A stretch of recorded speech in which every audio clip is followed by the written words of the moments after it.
మొబైల్లో రకరకాలవన్నీ పెడుతుంటారు. కానీ మీరు ఒక 100 మందిని ప్రశ్నించండి, 100 మందిని ప్రశ్నించండి, 100 మందిలో 60 మంది నేను వైఎస్ఆర్ పార్టీకి ఓటేస్తాను అంటాడు. ఆ 60 మందినే మళ్ళీ మీరు తర్వాత అడగండి, ఏమరా బాబు ఏ పార్టీ గెలుస్తానంటే, ఏమోనండి టీడీపీ గెలుస్తాను అంటుండ్రండి అని అంటాడు.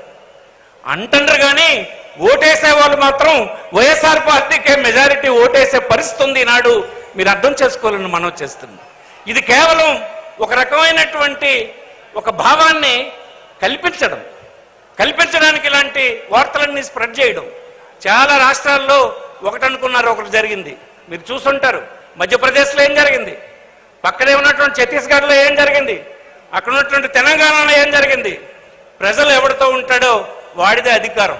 ఈవేళ ఏ 100 మందిని మీరు ఒక బడ్డీ కొట్టు దగ్గర కూర్చొని ఏ పార్టీకి చెందినవాడిగా నువ్వు కానివాడిగా నువ్వు అడుగు, 100 మందిని అడిగితే 55 మంది 60 మంది వైఎస్ఆర్ పార్టీకి ఓటేస్తామంటారు.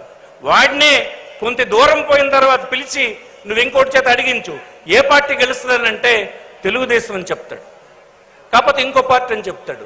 ఎందుకంటే అది వాళ్ళు పుట్టిస్తున్నటువంటి గ్యాసిప్స్. ఓటు మాత్రం వైఎస్ఆర్ పార్టీకి ఉంది. ఇది తేలాలంటే బాక్స్ ఇప్పినాడు ఇతర పార్టీలకి వైఎస్ఆర్ పార్టీ తాలూ శక్తి ఏంటో, ఈ ప్రజలు చూపించినటువంటి నిజాయితీ ఏంటో, మనం చేసిన సేవ ఏంటో తెలుస్తుందని సందర్భంగా మనవి చేస్తూ, కొద్దిగా విజ్ఞతతో కార్యకర్తలందరూ ఆలోచించి ఈ కార్యక్రమాన్ని 2 నెలల కార్యక్రమాన్ని శ్రద్ధతో ముందుకు తీసుకెళ్లాలని ఈ సందర్భంగా మిమ్మల్ని అందరినీ కోరుకుంటూ, ఏ ఒక్కరిని కించపరిచే ఆలోచన ఉండదు.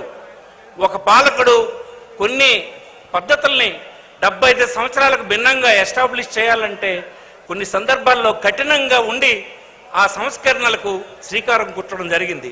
ఆ సంస్కరణల ఫలితాలు రాబో తరాల్లో మన పిల్లలు, మనం పనిచేసిన ప్రాంతాల్లో ఉండే ప్రజలు అందుకుంటారు. వారందరి జీవన ప్రమాణాలు పెరుగుతాయన్నటువంటి మాటని మళ్ళీ మీరు ప్రతిగింట చెప్పాలని, మనకు వారి మద్దతును కూడగట్టాలని ఈ సందర్భంగా మిమ్మల్ని అందరినీ కోరుకుంటూ, హృదయపూర్వకంగా ఇంత పెద్ద ఎత్తున ఎక్కడ ఇచ్చాపూర్ నుంచి అటు తుని నుంచి అన్ని ప్రాంతాల నుంచి వచ్చిన కార్యకర్తలందరికీ పేరు పేరున శుభాకాంక్షలు తెలియజేస్తూ సెలవు తీసుకుంటున్నాను. నమస్కారం.